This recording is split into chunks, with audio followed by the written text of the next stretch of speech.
War 2 cinema ఎలా అనిపించిందిరా? War 2 cinema ఇప్పుడే చూడడం జరిగిందనమాట. అన్న అయితే వేరే లెవెల్ ఇచ్చేశాడు. రుతిక్ రోషన్ గారి పక్కన ఎందుకు సెట్ అవుతారు అని ఎంతో మంది ఉంటారు వేస్ట్ గాళ్ళు, వాళ్ళు ట్రోల్ చేశారు. ట్రోల్ చేసిన దానికి ఇది ఒకటి సినిమా వెళ్ళి చూస్తే అర్థమైంది అనమాట. యాక్టింగ్ పరంగా అయితే నేను డ్యాన్స్ అయితే ఎవ్రీథింగ్ సూపర్, చెప్పేకి లేదు అక్కడ. Everything is fine. ఫ్లాప్ అంటున్నారు కొంతమంది. ఫ్లాప్ అంటే they don't know what is cinema. Cinema గురించి తెలియని వాళ్ళ గురించి మనం సినిమా మైకి పెడితే వాళ్ళకి ఎట్లా చెప్తారు, వాళ్ళకి ఏం తెలియదు అనమాట. అంటే ఒకప్పుడు తెలుగు ఫిలిం ఇండస్ట్రీ అంటే హైదరాబాద్లోనే ఆడతాయి, ఏపీలోనే ఆడతాయి, ఇవి ఉండేదన్నమాట. హాలీవుడ్ బాలీవుడ్ రేంజ్కి వెళ్తానే మన సినిమాలు. We're proud of it. So Coolie War 2 ఏది ప్లేస్ బ్రో?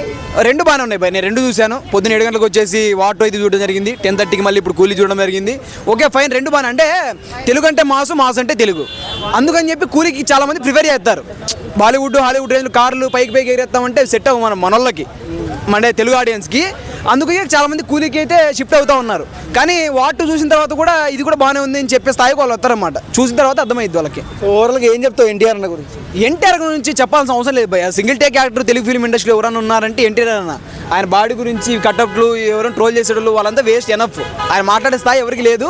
ఫైన్, సినిమా అయితే బాగుంది. అంటే ప్రీ రిలీజ్ ఈవెంట్లో మామూలుగా సింగిల్ కార్లు ఎగిరేసేటాడు, ఈసారి ప్రీ రిలీజ్ ఈవెంట్ 2 కార్లు ఎగిరేసాడుగా, అలా ఇటు కొట్టేసాడు లోపల. కాలర్ ఎగరేసుకునే విధంగా సినిమా ఉందా? కాలు ఎగరేసుకుంటూ వచ్చా బయటికి.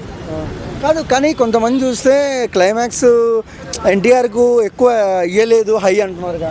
అంటే క్యారెక్టరైజేషన్ బట్టి, అంటే అన్నయ్య కూడా చెప్పాడు రివీల్ చేయొద్దండి లోపల అని చెప్పి. క్యారెక్టరైజేషన్ బట్టి అలా నడిచింది అనమాట.